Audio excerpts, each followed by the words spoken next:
శ్రీకూర్మంలో అంటే శ్రీ మహావిష్ణువు యొక్క దశావతారంలో మొట్టమొదటి అవతారం శ్రీకూర్మ అవతారం. అక్కడ సాక్షాత్తు మహావిష్ణువు కూర్మావతారంలో అక్కడ ప్రత్యక్షమయ్యాడని అక్కడ మన స్వయంభూగా ఉన్న ప్రదేశం.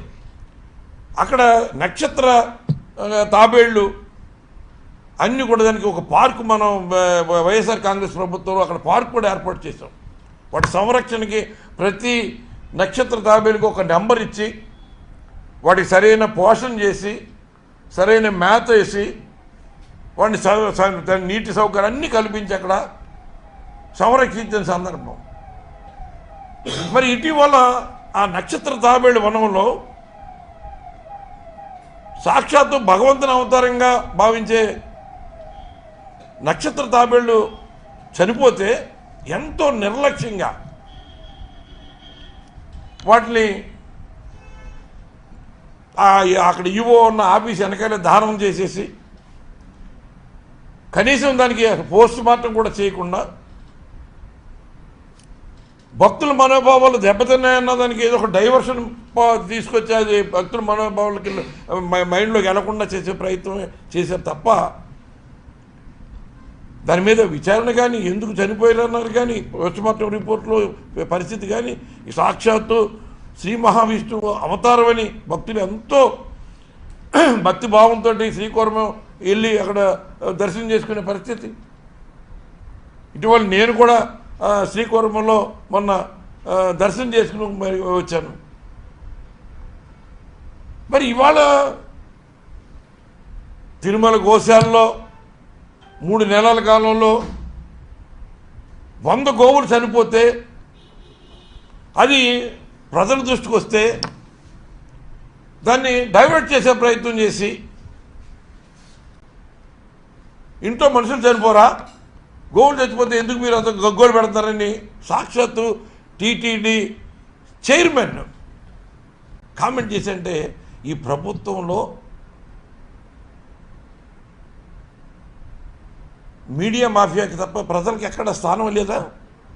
భక్తులకి ఎక్కడ మనోభావాలు దెబ్బతిన్నా ఏం పర్వాలేదా? సాక్షాత్తు మరి గోమాతని హిందువులందరూ కూడా ఎంతో పూజించే పరిస్థితి కదా. గోశాలను ఎందుకు ఏర్పాటు చేస్తాం? ఆలయాల్లో ప్రతి ఆలయంలోనూ గోశాలలో ఎందుకు మెయింటైన్ చేస్తున్నాం? ఆ గోవులు ఆరోగ్యాన్ని ఎందుకు పరిరక్షించి ఏర్పాటు చేస్తున్నాం? వాటికి మేత పౌడర్ అన్నీ ఎందుకు ఏర్పాటు చేస్తున్నాం? ఎక్కడ చూసినా దానికి సంరక్షణ కోసం ఈ వెటర్నరీ డాక్టర్లని ప్రతి వారానికి 2 సార్లు 3 సార్లు వెళ్ళి వాటి ఆరోగ్యం పరిరక్షించమని ఎందుకు చెప్తున్నాం? అంటే ఇవన్నీ ఈ ప్రభుత్వం పట్టించుకోదా? ఈ ప్రభుత్వానికి ఇవన్నీ అవసరం లేదా? సాక్షాత్తు ఈ రాష్ట్ర ఉప ముఖ్యమంత్రి గారు అంటే సినిమాల్లో పంచి డైలాగులు కొన్ని ఉంటాయి. ఆ పంచి డైలాగులు ఏంటంటే జనబాహుళ్యంలోకి వచ్చిన తర్వాత కొద్దిగా ఆ నానుడికి అందరూ అటువంటి డైలాగులు వాడతారు. ఈయన ప్రతిదాన్ని ఒక పంచి డైలాగ్ కింద చెప్పడం అలవాటు చేసుకోవడం తప్ప, ఉద్రేకంతో ఊగిపోవడం తప్ప,